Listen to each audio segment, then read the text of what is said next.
All right, let's do those missing 2 problems. So solve the triangle. I'm just, again, generic triangle. Meh, meh. I'm going to make it bigger because I need to write. I think that's the mistake I've been making. All right. So again, it's not to scale. So let's say this is the biggest side. So let's say this is 832. That's side A, so this has to be angle A. 623, this has to be B. And 345, this has to be C. And I just want to find the other angles. So if I know all 3 sides already, I can start with A. Cosine of A, the other 2 sides are 345 and 623.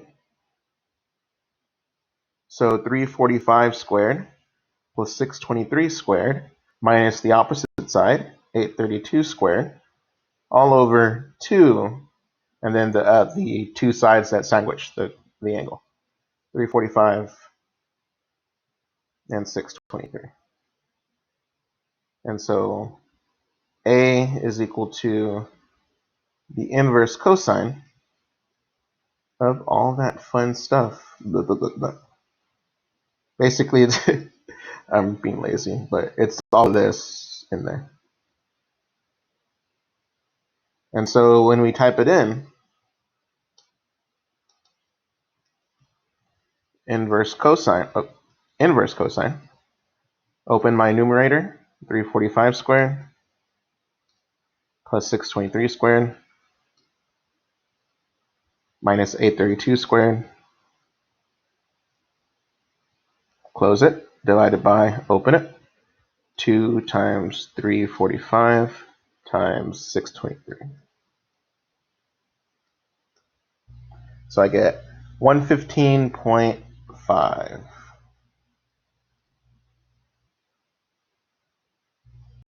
Again, not to scale at all. But if this is 115.5 degrees, I can just repeat the process if I want to find the other one, or I can use the law of sines. Okay, so I'll just stick to what I've been doing, the law of sines.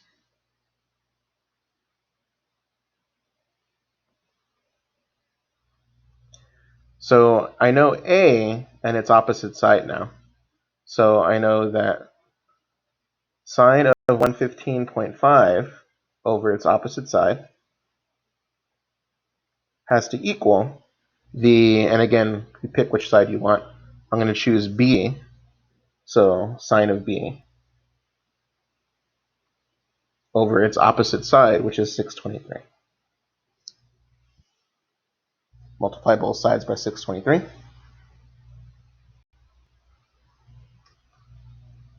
And then just got to do inverse sine, and that is it. Maybe shrink this a bit.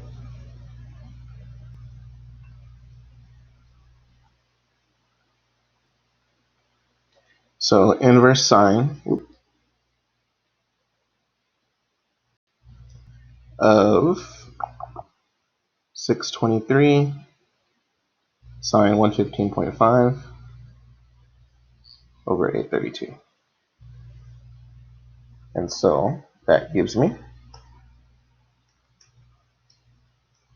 inverse sine, parentheses, no, I don't need it, 623 sine of 115.5 divided by 832. And I get 42.5. So that means that this angle here is 42.5. And if those are 2 angles, I can just subtract from 180 to find the missing angle. 180 minus 115.5 minus 42.5. 22.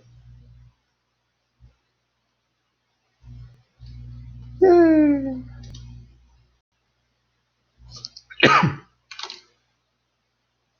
All right, and that's about it. Okay, last problem. Gross. The airspeed and heading of a plane are 140 miles per hour at 130 degrees respectively. So mimicking what happened in the last one, I'm going to draw two different norths. One north for the plane, and then wherever that ends up, I'm going to do another north line for the wind. So starting here, this is north, 130 degrees. So that's 50 degrees short of a half rotation. And so let's make that this one. And let's say this is 140 miles per hour.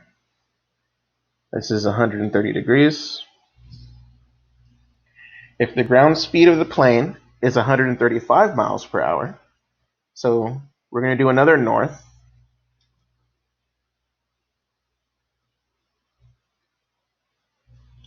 Let me move the 140 over a bit.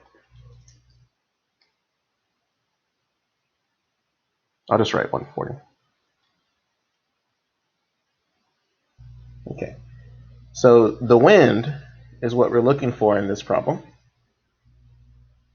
And this is going at, oh, they don't tell us. The true course, so we have the wind going there. The true course is, so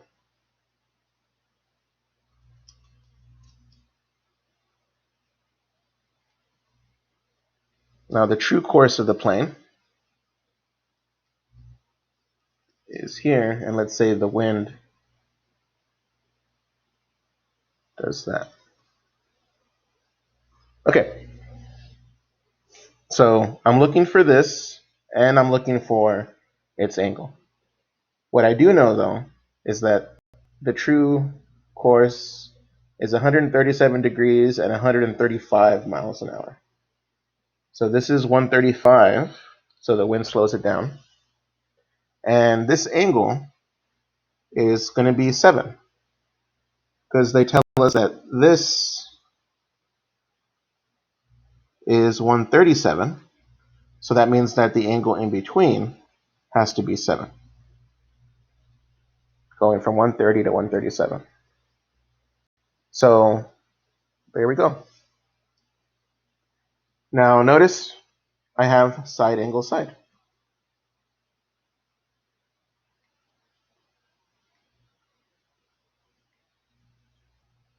Yeah. So I know this is 7, this is 1. You know what? Drawing too many triangles is what got me in trouble before. So I know side angle side. And I'm looking for the opposite side. So let's call this the wind. W for the wind. How about that? So W squared is equal to the other two sides, which I know. 140 squared plus 135 squared minus 2 140, 135. Cosine, and the angle between them is just 7. So we can actually figure out how fast the wind is blowing. So 140 squared plus 135 squared minus 2 times 140 times 135 times cosine of 7. Okay, that's about 306.75, 0.76. So W equals the square root of that.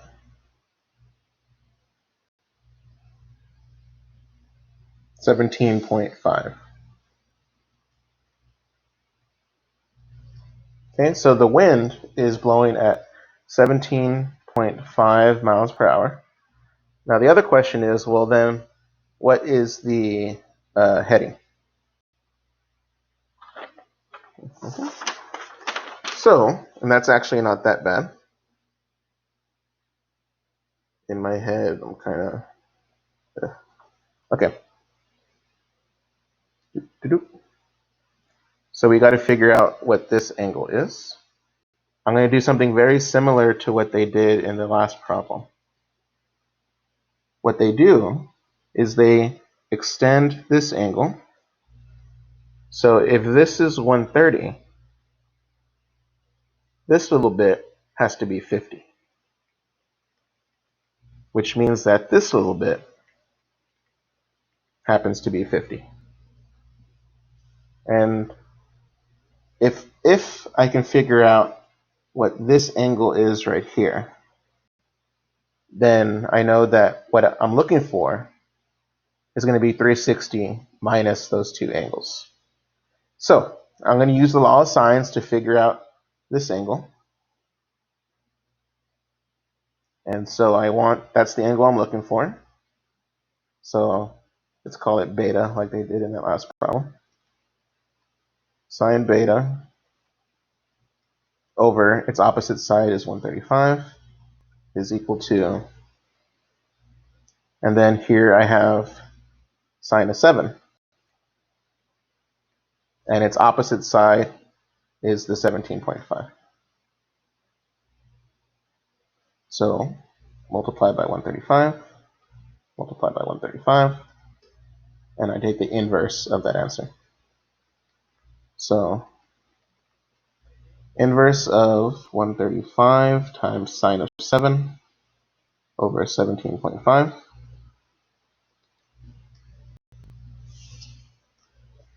So inverse sine 135 sine of 7 divided by 17.5.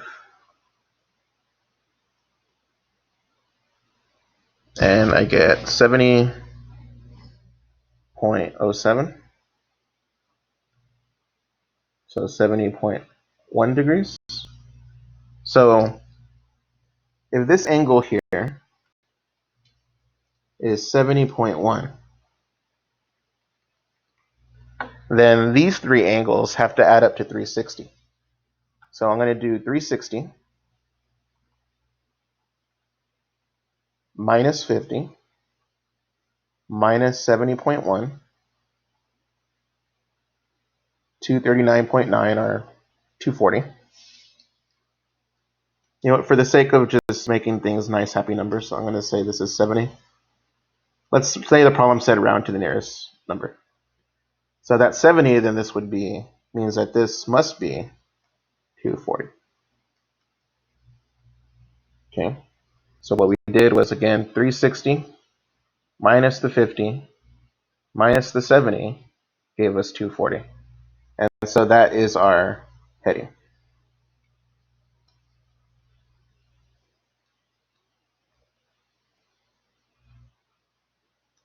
The wind has a heading of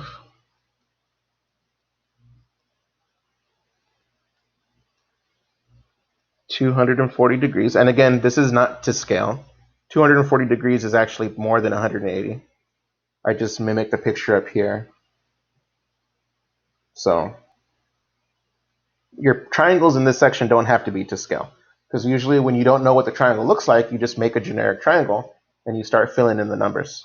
So the wind has a heading of 240 degrees and is blowing at 17.5 miles per hour.